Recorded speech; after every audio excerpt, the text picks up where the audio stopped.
বিসমিল্লাহির রহমানির রহিম। আসসালামু আলাইকুম ওয়া রাহমাতুল্লাহ। হাদিসে লেখা আছে যে 1,24,000 নবী ও রাসূল পাঠানো হয়েছে, কিন্তু কোরআনে মাত্র 25 জনের নাম এসেছে। আর আমরা এই নবীদের সম্পর্কে কোরআন থেকে, হাদিস থেকে এবং আগের আসমানি কিতাবগুলো যেমন তাওরাত ও ইনজিল থেকে কিছু তথ্য জানি, কিন্তু অনেকেই জানেন না এই নবীরা কোন জাতির কাছে পাঠানো হয়েছিলেন এবং তারা কোন অঞ্চলে থাকতেন, আর সেই জায়গা আজকের বিশ্বের মানচিত্রে কোথায় আছে।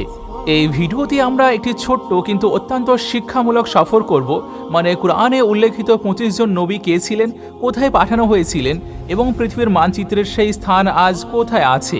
হ্যাঁ, এরা সবাই মানুষ ছিলেন, একেবারে আমাদের মতোই। তাদেরও পরিবার ছিল, ইচ্ছা, চাওয়া ছিল, কিন্তু তারা তাদের পুরো জীবন তাদের মিশনের জন্য উৎসর্গ করেছিলেন। আল্লাহ তাদের নাম কোরআনে উল্লেখ করেছেন, সেই জন্য তাদের সবার প্রতি শান্তি বর্ষিত হোক। তাহলে চলুন এই খুব সুন্দর সফর শুরু করার প্রথমে আমরা ভিডিওটিতে একটি ছোট্ট লাইক করে শেষ পর্যন্ত দেখতে শুরু করি, কেননা এর বদলতে আজ আপনি অনেক কিছু নতুন জানতে চলেছেন। আদম আলাইহিসসালাম। আদম আলাইহিসসালাম ছিলেন পৃথিবীর প্রথম মানুষ এবং প্রথম নবী। আল্লাহর নির্দেশে বিভিন্ন ধরনের মাটি দিয়ে তাকে সৃষ্টি করা হয়। ফেরেশতারা সেই মাটি পানি দিয়ে মিশিয়ে আকৃতি তৈরি করেন। 40 বছর অপেক্ষা করেন, মাটি শক্ত হয়ে শুকনো মাটিতে পরিণত হয়। মহরমের 10ম দিন, যা ছিল শুক্রবার, সেদিন আল্লাহ তার ভিতরে রূহ প্রবেশ করান এবং তাকে সব কিছুর জ্ঞান শেখান। আল্লাহর হুকুমে ফেরেশতারা আদমকে সাজদা করে, কিন্তু ইবলিস অহংকার করে অস্বীকার করে এবং জান্নাত থেকে বহিষ্কৃত হয়। আদম আলাইহিসসালাম হাওয়া আলাইহিসসালামের সঙ্গে বিবাহ বন্ধনে আবদ্ধ হন, যিনি জান্নাতে সৃষ্টি হয়েছিলেন। এরপর তারা কিছুদিন একসঙ্গে জান্নাতে ছিলেন, কিন্তু নিষিদ্ধ গাছ থেকে খাওয়ার কারণে তাদের পৃথিবীতে পাঠানো হয়। আদম আলাইহিসসালাম নিজের ভুল স্বীকার করে আন্তরিক তওবা করেন। আল্লাহ তার তওবা কবুল করেন। আল্লাহ তাকে পৃথিবীতে তার প্রথম খলিফা বা প্রতিনিধিও বানান। বহু বছর হাওয়া আলাইহিসসালাম থেকে বিচ্ছিন্ন থাকার পর তারা আরাফাতে মিলিত হন এবং কাবা শরীফ নির্মাণ করেন। আদম আলাইহিসসালাম নবুয়ত প্রাপ্ত হন। তাকে 10টি পাতার একটি ছোট্ট কিতাব দেওয়া হয়েছিল। তিনি মানুষকে ঈমান, ইবাদত ও জ্ঞান শিক্ষা দিতেন। মানুষ তখন শহরে বসবাস করত এবং দক্ষতার কাজ করত।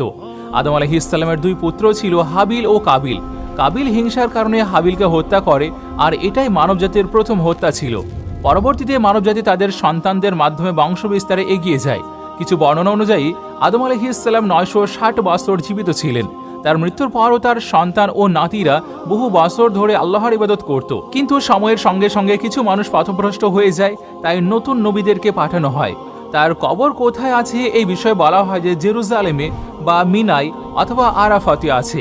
হাদিসে তার উচ্চতা 30 থেকে 40 মিটার পর্যন্ত বলে উল্লেখ করা হয়েছে। হযরত ইদ্রিস আলাইহিসসালাম। ইদ্রিস আলাইহিসসালামও কোরআনে উল্লেখিত নবী। বর্ণনা মতে তার কয়েকটি বিশেষ গুণ ছিল। তিনি আদম আলাইহিসসালামের 5ম বংশধর ছিলেন। আল্লাহ তাকে 30টি ছোট কিতাব দিয়েছিলেন এবং বহু ধরনের জ্ঞান শিখিয়েছেন। তার আগে মানুষ পশুর চামড়া বা পাতা পরত। ইদ্রিস আলাইহিসসালাম মানুষকে কাপড় সেলাই করতে শেখান এবং শহর বানানো শেখান। তিনি বহু ভাষা জানতেন এবং প্রত্যেক জাতিকে তাদের নিজস্ব ভাষায় সঠিক ধর্ম শিক্ষা দিতেন। তিনি প্রথম ব্যক্তি যিনি কলম দিয়ে লেখা শুরু করেন, মানুষকে জ্ঞান শিক্ষা দেন এবং নক্ষত্র ও আকাশের গতিবিধি অধ্যয়ন করেন। তাই তাকে জ্ঞান ও কলার নবীও বলা হয়। তিনি ব্যাবিলন থেকে হিজরত করে মিশরে যান এবং বহু বছর সেখানে মানুষকে সত্য ধর্ম শিক্ষা দেন। সূরা আল আম্বিয়ায় তাকে ধৈর্যশীল, নেক ও সত্যবাদী বলা হয়েছে। কুরআন বলে, আমরা তাকে উচ্চ মর্যাদায় উন্নীত করেছি।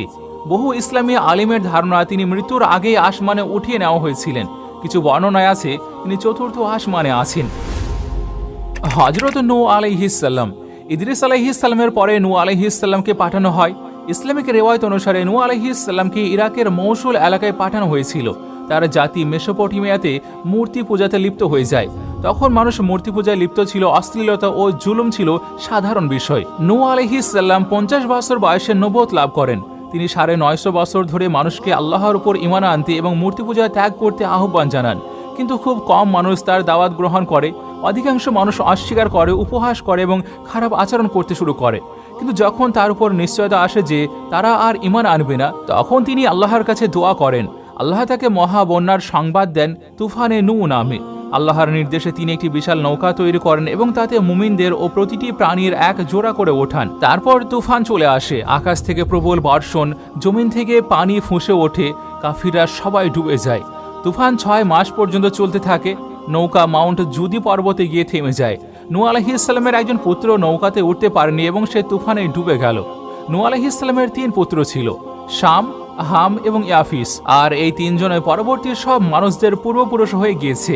ইসলামী ইতিহাসবিদদের মতে শামের বংশধরদের মধ্যে ছিলেন আরব, ইহুদি ও ফার্সি জাতি, আর হামের বংশধরদের মধ্যে ছিলেন আফ্রিকার জনগণ, মিশরীয় ও হাবশি, আর ইয়াফিসের বংশধররা হলো তুর্কি, গ্রিক, রুশ, মঙ্গল, চীনা, ভারতীয় এবং ইউরোপীয়রা। এই বংশবিস্তারের তথ্য ইবনে কাসির, তাবারি, ইবনে খালদুনের মতো বড় বড় আলেমদের বইয়ে লেখা আছে। এই জন্য নূহ আলাইহিস সালামকে বলা হয় দ্বিতীয় আদম। তিনি 1000 বছর বেঁচে ছিলেন। কুরআনে তার অনেক উল্লেখ আছে এবং তাকে আল্লাহর শুকরগুজার বান্দা বলা হয়েছে। হুদ আলাইহিস সালাম। হুদ আলাইহিস সালাম নূহের পুত্র শামের বংশধর ছিলেন। তাকে আদ জাতির কাছে পাঠানো হয়, যারা ইয়ামেনে বসবাস করত। আদের মানুষরা ব্যবসা করে জীবিকা নির্বাহ করত। সময়ের সঙ্গে সঙ্গে ধনী ও শক্তিশালী হয়ে ওঠে, উঁচু উঁচু অট্টালিকা নির্মাণ করে, কিন্তু একই সঙ্গে তারা পাপীও হয়ে যায়। মূর্তি পূজা শুরু করে, জুলুম করতে থাকে, অহংকার করে, ব্যবসায় প্রতারণা করে। হুদ আলাইহিস সালাম তাদের আল্লাহর প্রতি ঈমান আনতে বলেন, কিন্তু তারা অস্বীকার করে। আল্লাহ রাব্বুল আলামিন প্রথমে তাদেরকে দুর্ভিক্ষ দিয়ে সতর্ক করেন, তারপর প্রচণ্ড উত্তপ্ত বাতাস পাঠান, যা পুরো জাতিকে ধ্বংস করে দেয়। শুধু হুদ আলাইহিস সালাম এবং তার সঙ্গে থাকা মুমিনরাই রক্ষা পায়। পরে হুদ আলাইহিস সালাম মক্কায় বসতি স্থাপন করেন এবং সেখানে ইন্তেকাল করেন। সালেহ আলাইহিস সালাম। সালেহ আলাইহিস সালাম সামুদ জাতির কাছে পাঠানো হয়।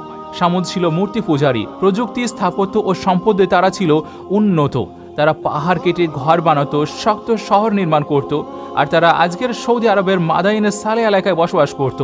সালেহ আলাইহিস সালাম নিজের জাতিকে আল্লাহর উপর ঈমান আনতে ডাকেন, কিন্তু তারা বলে, তুমি যদি পাথর থেকে উটনি বের করতে পারো তাহলে আমরা ঈমান আনব। সালেহ আলাইহিস সালাম দোয়া করেন এবং একটি বিশাল উটনি পাথর ফেটে বের হয়ে আসে, আর এটি ছিল আল্লাহর মহান নিদর্শন। আর এর দুধ পুরো জাতির জন্য যথেষ্ট ছিল। কিন্তু জাতির নেতারা বলে, এই উটনির কারণে সালের জনপ্রিয়তা বাড়বে, মানুষ আমাদের কথা শুনবে না, সেই জন্য তারা রাতে উটনিটিকে হত্যা করে ফেলল। আর এটি ছিল শুধু একটি প্রাণীকে হত্যা নয়, বরং আল্লাহর নিদর্শন নষ্ট করার ধৃষ্টতা। এরপর তাদের 3 দিনের সতর্কবার্তা দেওয়া হয়। 3 দিনের দিন একটি ভয়ঙ্কর আওয়াজ আসে এবং ভূমিকম্প হয়। সামুদ জাতি একেবারের মতো ধ্বংস হয়ে যায়। শুধুমাত্র সালেহ আলাইহিস সালাম এবং কিছু মুমিন রক্ষা পায়। সামুদের এই ধ্বংস কুরআনে একটি বড় শিক্ষা হয়ে আছে। ইব্রাহিম আলাইহিস সালাম। ইব্রাহিম আলাইহিস সালাম 5 জন উলুল আজম মানে মহান রসুলের একজন। তাকে কালদীয় জাতির কাছে পাঠানো হয়, যারা মূর্তি পূজারী ছিল। তিনি তাওহীদ, আল্লাহর একাত্মবাদের ডাক দিতেন। একদিন যখন তাদের জাতি উৎসব পালন করছিল, ইব্রাহিম আলাইহিস সালাম সব মূর্তি ভেঙে ফেললেন, শুধু সবচেয়ে বড়টি ছাড়া, আর কুঠারটি বড় মূর্তির গলায় ঝুলিয়ে দিলেন। ফিরলে লোকজনরা জিজ্ঞেস করে, এটা কে করেছে? ইব্রাহিম আলাইহিস সালাম বললেন, হয়তো বড়টিই করেছে, তাকে জিজ্ঞেস করো, যদি সে কথা বলতে পারে। তিনি হিকমতে তাদেরকে পরাজিত করলেন। যদিও তারা বুঝলো, কিন্তু তবুও রাগে একটি বিশাল আগুন জ্বালিয়ে ইব্রাহিমকে তাতে নিক্ষেপ করে। আল্লাহর আদেশে আগুন ঠান্ডাও হয়ে যায়। তিনি সম্পূর্ণ নিরাপদে বেরিয়ে আসেন। জাতি তবু অস্বীকার করে। আল্লাহর নির্দেশে ইব্রাহিম আলাইহিস সালাম সারা আলাইহিস সালামকে নিয়ে প্রথমে মিশরে, পরে ফিলিস্তিনে হিজরত করেন। মিশরে তিনি হাজরা আলাইহিস সালামের সঙ্গে দ্বিতীয় বিবাহ করেন। বহু বছর পর হাজরা থেকে জন্ম নেন ইসমাইল আলাইহিস সালাম এবং সারা থেকে জন্ম নেন ইসহাক আলাইহিস সালাম। ইসমাইল আলাইহিস সালামের বংশ থেকে আরবরা এবং শেষে রাসূলুল্লাহ সাল্লাল্লাহু আলাইহি সাল্লামের বংশধররা এসেছে। ইসহাক আলাইহিস সালামের বংশ থেকে এসেছে ইহুদিরা ও বনি ইসরায়েলের নবীরা, অর্থাৎ প্রকৃতপক্ষে ইহুদি ও আরব 2 জাতি ভাই। ইব্রাহিম আলাইহিস সালাম ও ইসমাইল আলাইহিস সালাম আল্লাহর হুকুমে কাবা নির্মাণ করেন, হজ শুরু করেন এবং মানুষকেও শেখান। ইব্রাহিম আলাইহিস সালাম এক স্বপ্নে দেখেন যে তিনি ইসমাইলকে কুরবানি দিচ্ছেন। ইসমাইল বলেন, বাবা, আপনি আদেশ পূরণ করুন। যখন ছুরি গলায় রাখা হলো, আল্লাহ থামিয়ে দেন এবং একটি পশুকে পাঠানো হলো। আর আজ আমরা যে ঈদুল আজহা পালন করি, এটি সেই ঘটনার স্মৃতিতেই। ইব্রাহিম আলাইহিস সালাম 175 বছর বয়সে জেরুজালেমে ইন্তেকাল করেন, আর তিনি আল্লাহর খলিল মানে অতি প্রিয় বন্ধু ছিলেন। হযরত লূত আলাইহিস সালাম। লূত আলাইহিস সালাম ইব্রাহিম আলাইহিস সালামের ভাতিজা ছিলেন। ব্যাবিলন থেকে সিরিয়ায় হিজরত করার পর তাকে সুদুম জাতির কাছে পাঠানো হয়। এই অঞ্চল আজকের জর্ডান ও মৃত সাগরের আশেপাশে। এই ঘটনা নূহ আলাইহিস সালামের তুফানের কয়েক শতাব্দী পর প্রায় 2000 খ্রিস্টপূর্বে হয়েছিল।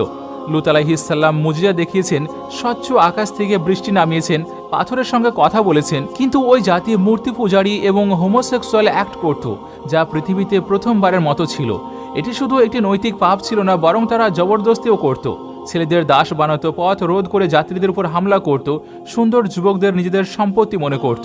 কুরআনে বলা হয়েছে, তোমরা পুরুষদের কাছে যাও, পথ আটকাও এবং তোমরা আসর সমাজে অশ্লীল কাজ করো।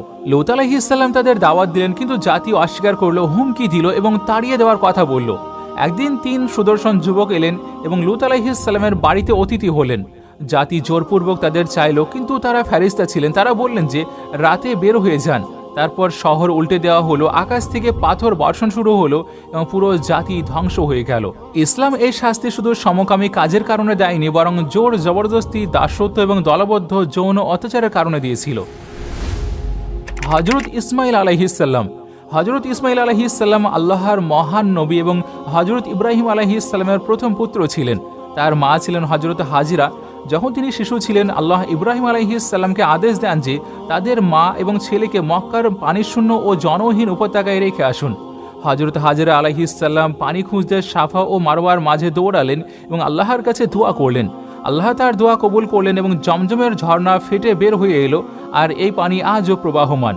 হযরত ইসমাইল আলাইহিস সালাম বড় হলেন তো আল্লাহ রাব্বুল আলামিন ইব্রাহিম আলাইহিস সালামকে স্বপ্নে আদেশ দিলেন, আপনার সন্তানকে কুরবানি করুন।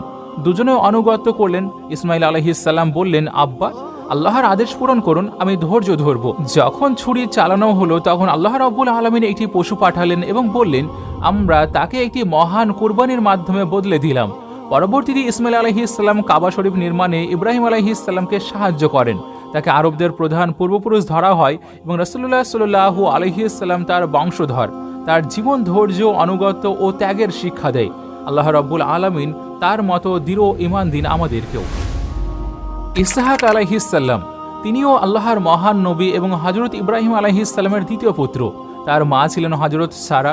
যখন সারা খুব বৃদ্ধ হয়ে গিয়েছিলেন, তখন আল্লাহ ফেরেশতা পাঠিয়ে সুসংবাদ দিলেন যে তার একটি পুত্র জন্মাবে। লোকেরা হাসতে লাগলো, কিন্তু আল্লাহর প্রতিশ্রুতির সত্য ছিল।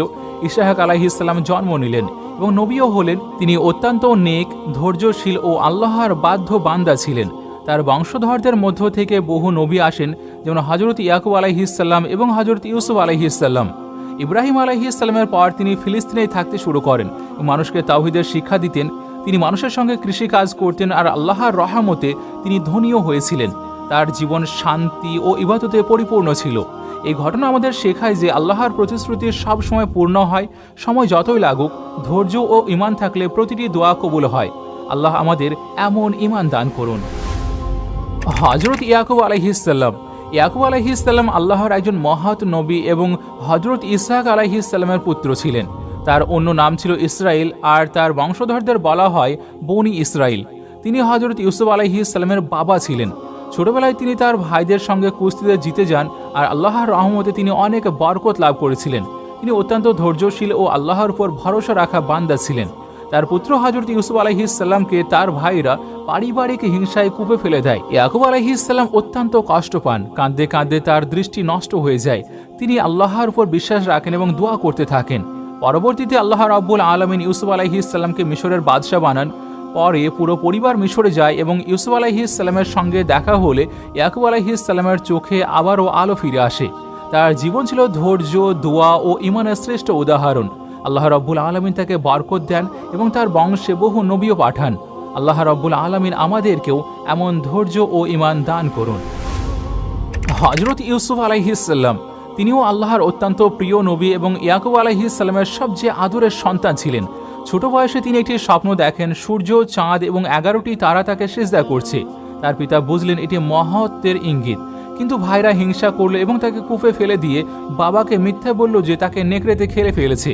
এটি কাফেলে তাকে উদ্ধার করে মিশরে দাস হিসেবে বিক্রি করে।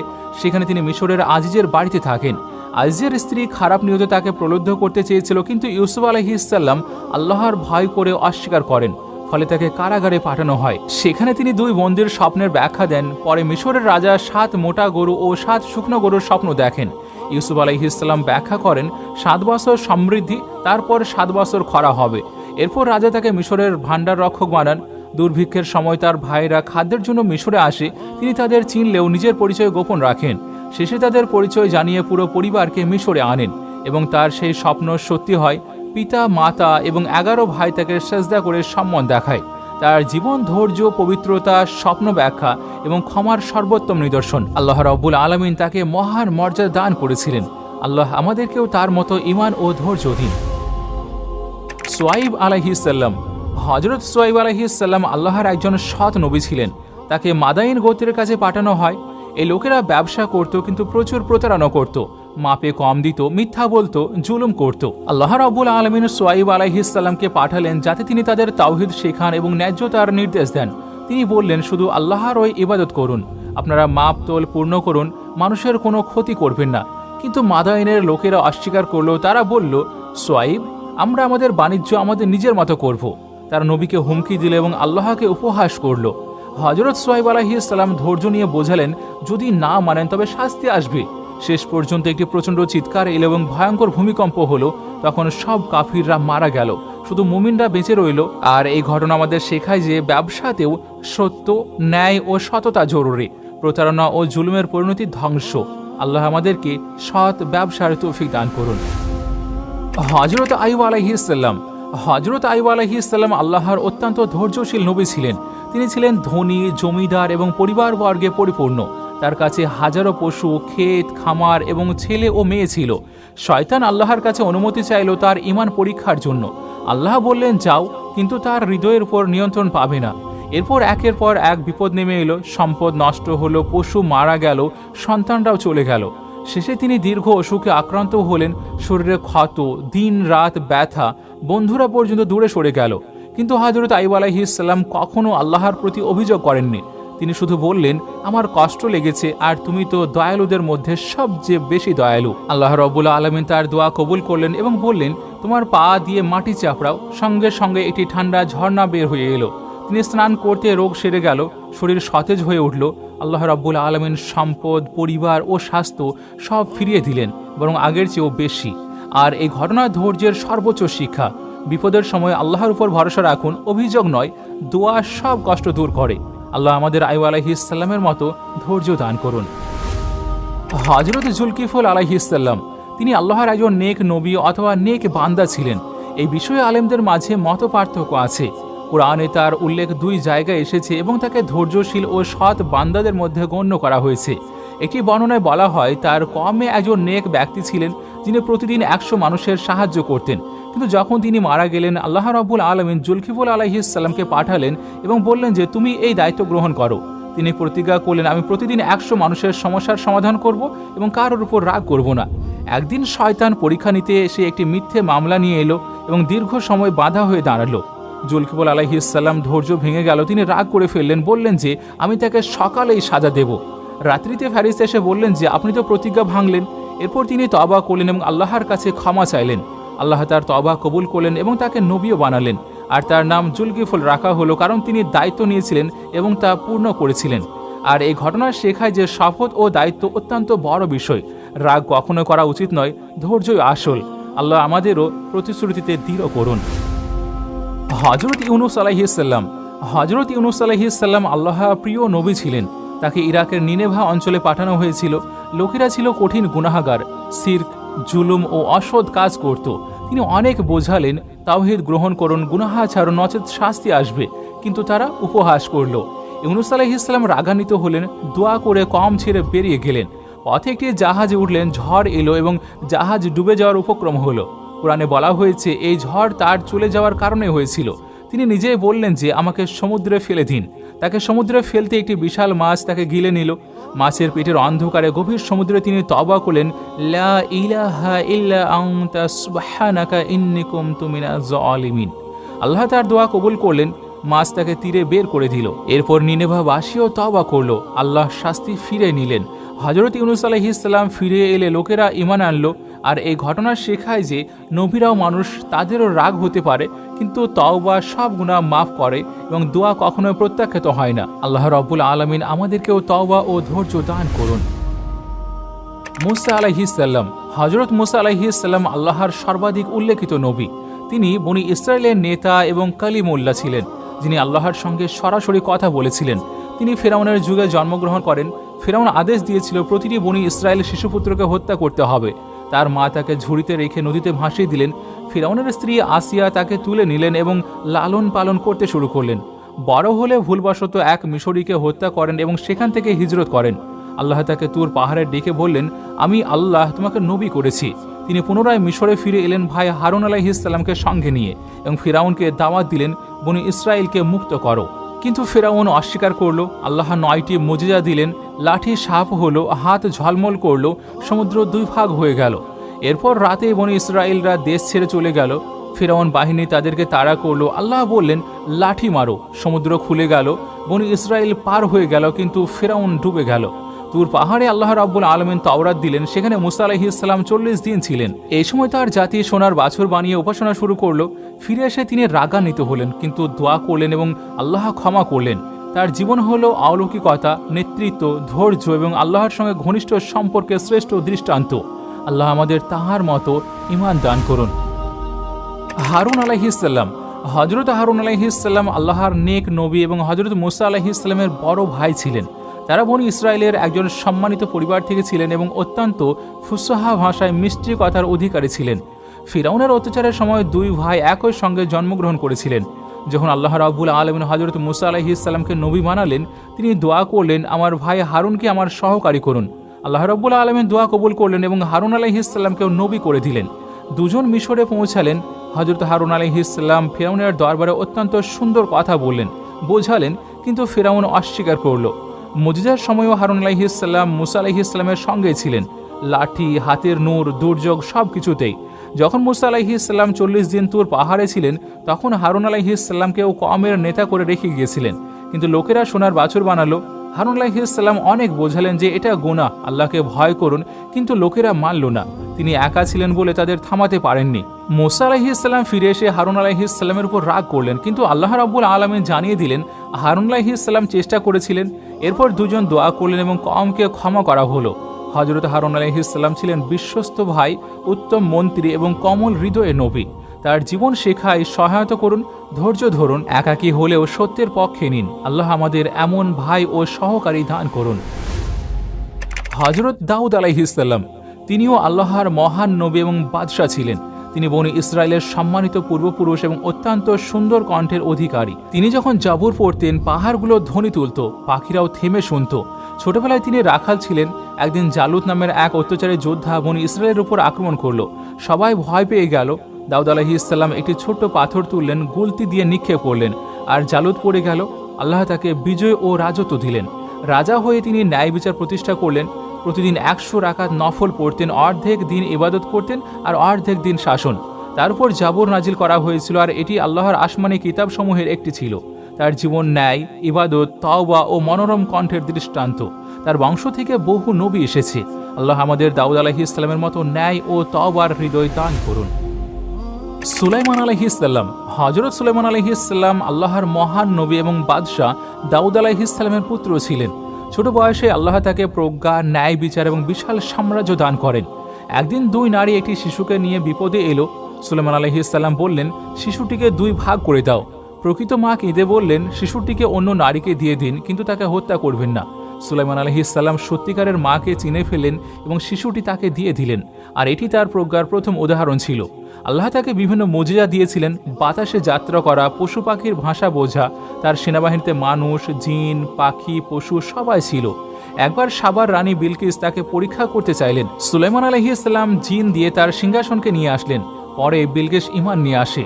তার রাজত্ব ছিল শান্তি, ন্যায় ও ইবাদতে পূর্ণ। প্রতিদিন হাজারো রাকাত নামাজ পড়তেন, মানুষের সমস্যার সমাধান করতেন, মসজিদুল আকসার ভিত্তি স্থাপন করেন। শেষ পর্যন্ত ইবাদতের অবস্থায় তার মৃত্যু হয়। তিনি একটি লাঠির উপর দাঁড়িয়েছিলেন। জিনেরা কাজ করতে থাকে, কিন্তু যখন দিমক লাঠি খেয়ে ফেলে তখন তিনি পড়ে যান, আর তখন সবাই বুঝতে পারে। তার জীবন শেখায় রাজত্ব আল্লাহর দান, ন্যায় বিচার করুন, শকর করুন, ইবাদত ছাড়বেন না। আল্লাহ আমাদের সুলাইমান আলাইহিস সালামের মতো ন্যায় ও শকর দান করুন। ইলিয়াস আলাইহিস সালাম। হযরত ইলিয়াস আলাইহিস সালাম আল্লাহর পবিত্র নবী ছিলেন। বনি ইসরায়েলের যুগে লেবাননের নিকটবর্তী অঞ্চলে পাঠানো হয়েছিল তাকে। লোকেরা তখন বাল নামের মূর্তির উপাসনা করত। তিনি কঠিনভাবে বললেন, শুধু এক আল্লাহর ইবাদত করুন, মূর্তিগুলোকে ত্যাগ করুন, নচেত শাস্তি আসবে।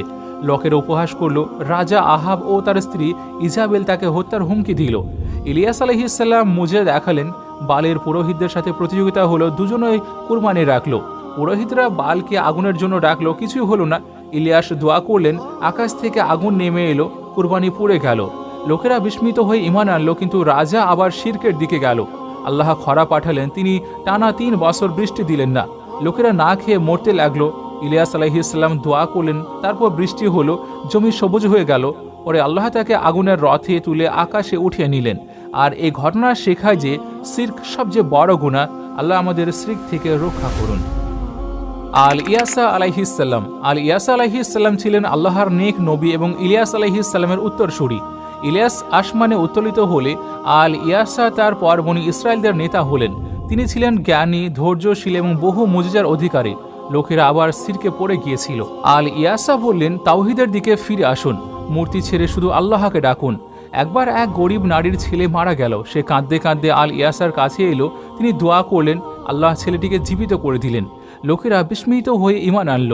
আরেকটি মুজিজা, এক নদীর পানি ছিল বিষাক্ত, যে পান করতে মারা যেত। আল ইয়াসা সেখান থেকে লবণ ফেললেন এবং দোয়া করলেন, পানিটা মিঠা হয়ে গেল এবং সবাই তা পান করতে লাগলো। আর তৃতীয়, এক রাজা তাকে বন্দী করার চেষ্টা করলো। আল ইয়াসা আলাইহিস সালাম দোয়া করলেন, রাজার হাত শক্ত হয়ে গেল। তারপর যখন রাজা তওবা করলো, তখন সে সুস্থ হয়ে গেল। আর তার জীবন শেখায় নবীর উত্তরসূরি হওয়া বরকত দোয়ার মাধ্যমে মৃত্যু পর্যন্ত ফিরে আসে, বিষ ও মিষ্টি হয়ে যায়। আল্লাহ আমাদের আল ইয়াসা আলাইহিস সালামের মতো জ্ঞান ও দোয়ার শক্তি দান করুন। হযরত জাকারিয়া আলাইহিস সালাম একজন বরিষ্ঠ নবী এবং বনি ইসরায়েলের ইমাম ছিলেন। তিনি বার্ধক্যে মসজিদে ইবাদত করতেন, মানুষকে তাওহীদ শেখাতেন এবং ন্যায় বিচার করতেন। তার স্ত্রী ছিল বন্ধ্যা এবং দুজনে বৃদ্ধ হয়ে গিয়েছিলেন। তারপরও জাকারিয়া আলাইহিস সালাম দোয়া করলেন, হে আল্লাহ, আমাকে একটি নেক সন্তান দিন, আপনি তো শোনেন। একদিন মিহরাবে নামাজ পড়ার সময় ফেরেশতা এলো এবং সুসংবাদ দিল, আপনার একটি পুত্র হবে আর তার নাম হবে ইয়াহইয়া। জাকারিয়া আলাইহিস সালাম অবাক হলেন, আমার স্ত্রী তো বন্ধ্যা, আমি বৃদ্ধ হয়ে গিয়েছি, তাহলে এটা কিভাবে সম্ভব? ফেরেশতারা বললেন, আল্লাহর জন্য সবই সহজ। 3 দিন তিনি কথা বলতে পারলেন না, শুধু ইশারায় কথা বললেন। তারপর হযরত ইয়াহইয়া আলাইহিস সালাম জন্ম নিলেন, জ্ঞানী নবী হলেন। বনি ইসরায়েলের লোকেরা পাপী হয়ে পড়েছিল। জাকারিয়া আলাইহিস সালাম নিষেধ করলেন, তখন তাকে করাত দিয়ে চিরে শহীদ করে ফেলা হলো। কিন্তু তার দোয়া কবুল হয়েছিল। ইয়াহইয়া আলাইহিস সালাম তারপর নবী হলেন। আর এই ঘটনা শেখায় বার্ধক্য বা বন্ধ্যাত্ব আল্লাহর জন্য কোনো বাধা নয়। আন্তরিক দোয়া করুন, কখনো হতাশ হবেন না। নেক সন্তান সবচেয়ে বড় নিয়ামত। আল্লাহ আমাদের জাকারিয়া আলাইহিস সালামের মতো দৃঢ় বিশ্বাস ও দোয়া দান করুন। ইয়াহইয়া আলাইহিস সালাম, হযরত ইয়াহইয়া আলাইহিস সালাম আল্লাহর পবিত্র নবী এবং হযরত জাকারিয়া আলাইহিস সালামের পুত্র ছিলেন। বৃদ্ধ পিতা ও বন্ধ্যা মায়ের গর্ভে তার জন্ম, এটাই ছিল আল্লাহর এক মহা মুজিজা। আর ফেরেশতারা তার নামও দিয়ে যায় ইয়াহইয়া, অর্থাৎ জীবিত থাকার অধিকারী। ছোট বয়স থেকে তিনি জ্ঞানী, সহনশীল এবং আল্লাহ ভীরু ছিলেন। লোকেরা তাকে মসিহের পথ প্রস্তুতকারীও বলতো, কারণ তিনি হযরত ঈসা আলাইহিস সালামের আগমনের সুসংবাদ দিতেন। তিনি সাদাসিধে জীবনযাপন করতেন, পশমের কাপড় পরতেন, রাত ভোর ইবাদত করতেন, দিনে মানুষকে তাওহীদ শেখাতেন, কখনো রাগ করতেন না। আল্লাহ তাকে প্রজ্ঞা, কিতাবের জ্ঞান এবং নবুয়ত দান করেছিলেন। যখন রাজা হিরোদ তার ভাইয়ের স্ত্রীকে বিয়ে করলো, তখন ইয়াহইয়া আলাইহিস সালাম বললেন, এটা ছিল গুনাহ। স্পষ্টভাবে বললেন, এটা ভুল, তওবা করুন। রাজা রেগে গেল, নারীর প্ররোচনায় আদেশ দিল, ইয়াহইয়ার মাথা আনো। সোনার থালায় তার মাথা আনা হলো, কিন্তু মাথাটি বলতে লাগলো, এটা ভুল। লোকেরা ভয়ে কেঁপে উঠল। আল্লাহ তার রূহকে আসমানে উঠিয়ে নিলেন। এই ঘটনা শেখায় সত্য বলতে হয়, যদিও প্রাণ যায়। সরল জীবন, পবিত্র চরিত্র ও জ্ঞানই প্রকৃত সম্পদ। আল্লাহ আমাদের ইয়াহইয়া আলাইহিস সালামের মতো সত্যবাদিতা ও সাহস দান করুন।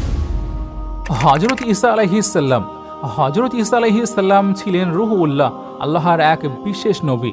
তার মা ছিলেন হযরত মরিয়ম আলাইহিস সালাম, পবিত্র ও আল্লাহ কর্তৃক মনোনীত নারী। তার কোনো পিতা ছিল না। আল্লাহ হও বললেন এবং তিনি সৃষ্টি হলেন। শিশু অবস্থায় কোলে শুয়ে থেকে কথা বলতে শুরু করলেন, আমি আল্লাহর বান্দা, আমাকে ইনজিল দেওয়া হয়েছে, আমাকে নবী করা হয়েছে। লোকেরা বিস্মিত হলো। তিনি মাটির তৈরি পাখিতে ফুঁ দিয়ে আল্লাহর হুকুমে তাকে জীবিত করতেন। অন্ধকে দৃষ্টিশক্তি দিতেন, অসুস্থকে সুস্থ করতেন, মৃতকে জীবিত করতেন। বনি ইসরায়েলের লোকেরা পাপী হয়ে গিয়েছিল। হযরত ঈসা আলাইহিস সালাম তাদের তাওহীদ, ভালোবাসা এবং সত্যের শিক্ষা দান শুরু করলেন। শুধু এক আল্লাহর ইবাদত করুন, গুনাহ ত্যাগ করুন, গরিবদের সাহায্য করুন। কিন্তু ইহুদিদের হাফিজ ও তাদের আলিমরা হিংসায় উন্মত্ত হয়ে তার সামনে মিথ্যা মানুষ দাঁড় করিয়ে দিল। আল্লাহ রাব্বুল আলামিন হযরত ঈসা আলাইহিস সালামকে জীবিত অবস্থায় আসমানে উঠিয়ে নিলেন এবং একজন মানুষকে তার মতো করে সৃষ্টি করলেন আর তাকে ক্রুশে তুলে দেওয়া হলো। ঈসা আলাইহিস সালাম দ্বিতীয়বার আবার আসবেন, ন্যায় প্রতিষ্ঠা করবেন, অত্যাচার ধ্বংস করবেন, তারপর দুনিয়ায় স্বাভাবিক মৃত্যুবরণ করবেন। তার উম্মতকে ইনজিল দেওয়া হয়েছিল। এটি ছিল ভালোবাসা ও রহমতের কিতাব। এই জীবন আমাদের শেখায় জীবন ক্ষণস্থায়ী, মৃত্যু আল্লাহর আদেশ। সত্যের জন্য লড়তে হয়, ভালোবাসা দিয়ে মানুষকে জয় করতে হয়। আল্লাহ রাব্বুল আলামিন আমাদেরকে ঈসা আলাইহিস সালামের মতো রহমতপূর্ণ অন্তর ও সত্য ধরে রাখার শক্তি দান করুন। আমিনার লাল তাজদারে মদিনা আহমদে মুস্তফা মুহাম্মদে মুর্তজা সাল্লাল্লাহু আলাইহি ওয়াসাল্লাম। যখন এই নাম জিহ্বায় আসে মনে হয় ঠান্ডা বাতাস বুকের ভিতর দিয়ে নেমে যায়, চোখ ভিজে ওঠে, শরীরে কাঁপুনি ধরে, যেন মক্কার সেই প্রথম রাত যখন প্রথম ওহী নাজিল হয়েছিল এবং সমগ্র সৃষ্টি নিঃশ্বাস বন্ধ করে দাঁড়িয়েছিল। তিনি ছিলেন রহমাতুল লিল আলামিন, এক অনাথ শিশু যে মায়ের কবরের পাশে কেঁদেছিল, এক যুবক যিনি হীরার গুহায় অস্ত্রসিক্ত হয়েছিলেন, এক নবী যাকে তায়েফে জুতার পাথরে রক্তাক্ত করা হলো, অথচ তার হৃদয়ে শুধু এই দোয়া ছিল, হে আল্লাহ, আমার কওমকে হেদায়েত দাও, তারা জানে না। তার চেহারা ছিল চাঁদের আলোয় আলোকিত, পরিষ্কার, উজ্জ্বল। তার চোখে ছিল সমুদ্রের গভীরতা, তার হাসিতে ছিল জান্নাতের সুবাস। তিনি হাঁটলে মাটিতে সুবাস ছড়িয়ে পড়ত, মেঘ তার উপর ছায়া দিত, পাখিরাও তার সঙ্গে উড়ত। তার পোশাক ছিল সাধারণ, পরিষ্কার, কখনো একাধিক জোড়া পোশাক তার কাছে থাকতো না। তিনি হাতে পোশাক সেলাই করতেন, জুতার ফিতা ঠিক করতেন, ঘরে স্ত্রীর সন্তানের কাজেও সাহায্য করতেন। দুনিয়ার বাদশারা যখন তার দরজায় এলো তিনি মাটিতে বসে থাকলেন, কোনো অহংকার নেই। তার কথার প্রতিটি শব্দ ছিল কুরআনের নূর, তার প্রতিটি বাক্য ছিল রহমতের হাওয়ায় ভাসমান পাতা। একজন দাসকে মুক্ত করলেন, তিনি বললেন যে আজ থেকে তুমি আমার ভাই। এক ইহুদের জানাজা পাশ দিয়ে গেল, তিনি দাঁড়িয়ে গেলেন আর বললেন, এটাও তো একজন মানুষ। মক্কা জয় করার দিন যেই শহর তাকে বের করে দিয়েছিল, আজ সেই শহর তার পায়ের নিচে, কিন্তু তার ঠোঁটে শুধু এই ঘোষণা, আজ তোমরা সবাই মুক্ত। কারোর প্রতিশোধ নেই, কোনো শাস্তি নেই, শুধু ক্ষমা, শুধুই রহমত। এরপর আপনার মৃত্যু যখন ঘনিয়ে এলো, রূহ যখন বের হয়ে যাওয়ার সময় এলো, আপনি আয়েশা রাদিয়াল্লাহু তাআলা আনহার কাঁধে মাথা রাখলেন, আর আপনার শেষ বাক্য ছিল আল্লাহুম্মা রফিকিল আলা। আর সমগ্র সৃষ্টি জগৎ যেন থমকে গেল।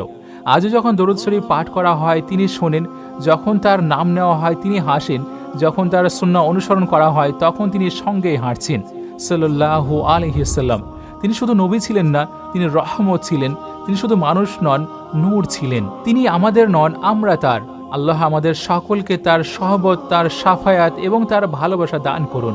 আমিন ইয়া রাব্বুল আলামিন। কমেন্টে আপনিও আমিন লিখবেন। তো আজকের জন্য শুধুমাত্র এই পর্যন্তই। ভিডিও ভালো লাগার সবচেয়ে খুব সুন্দর ইজাহার হলো ভিডিওটিকে লাইক করে আপনার প্রিয়জন এবং ফ্যামিলির মাঝে অবশ্যই শেয়ার করুন। আর এমন ভিডিও আরও দেখার জন্য আমাদের চ্যানেলটিও সাবস্ক্রাইব করে রাখতে পারেন। আপনাদের সঙ্গে আমি নাহিদ, আমাদের সঙ্গে জুড়ে থাকার জন্য শুকরিয়া।